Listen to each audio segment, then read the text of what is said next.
this should be a quick one. That's what she said.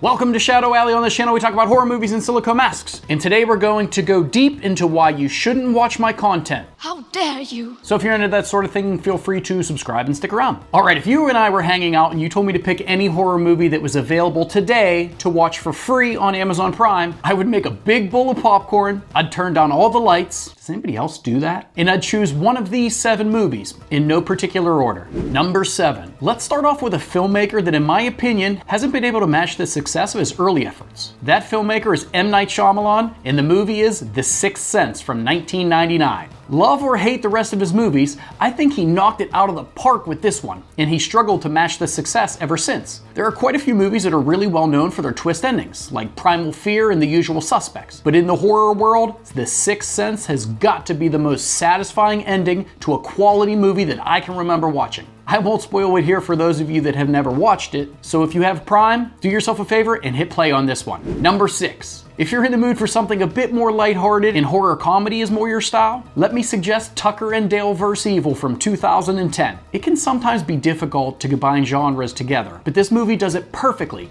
combining all the slasher movie tropes with a fantastic comedy premise. This one is a bit on the silly side, but doesn't shy away from the blood and carnage. It's a perfect entry-level horror movie, or the perfect movie to watch in a large group of friends, along with a few adult beverages. And I'm not sure how long this one's gonna last on Amazon, so you better watch it before it gets replaced with something dumb, and not in the good way. Number 5. Alright, the normal viewers of this channel will probably know and appreciate this one. But if you've just found my channel, you're probably going to be mad at me if you watch this next one. The movie is Life Force from 1985. You know I'm a fan of pretty much any 80s movie, so it's on my list for sure.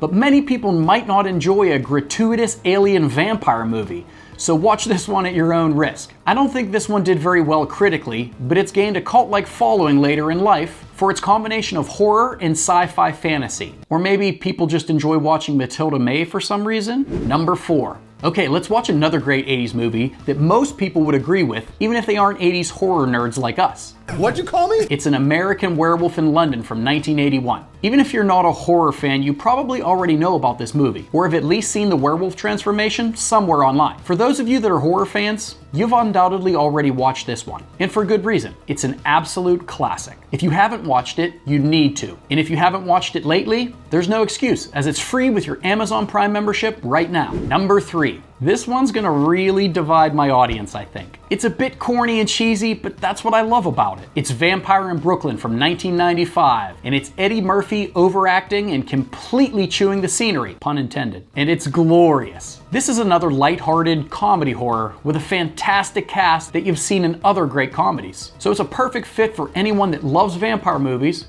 but also may be in the mood to laugh. I don't really hear many people talking about the movie, and I can't tell if I'm warranted in my appreciation of the movie or if it's just nostalgia. But either way, it's free with your Amazon Prime membership, and it's a fun watch. Number 2. Now, I'm not a huge fan of any of the 500 plus sequels in this franchise, but I think the original Resident Evil from 2002 was a great option if you were a fan of the video game series or if you really enjoy zombie movies. I remember being excited about this movie, and even though it may have had its faults, I think it worked well enough to enjoy, and I think people forget how good it was because of all the cheesy sequels that range from decent to pretty bad. The original in the series, in my opinion, is still a fun watch and worth the time, especially since it's free with your Amazon Prime membership. Number 1. Okay, last but certainly not least, a movie that successfully scares its viewers in many different ways. It's The Descent from 2005, and I know what you're thinking. Adam, you usually only pick cheesy horror movies from the 80s. What gives? I said these are in no particular order, and even if they were, this movie deserves a top spot on the list. It's really well done, combining a creature feature style horror movie in a setting that makes you feel completely claustrophobic. I love creature features and I love single setting horror movies, and this is a great example of a movie that does those things perfectly.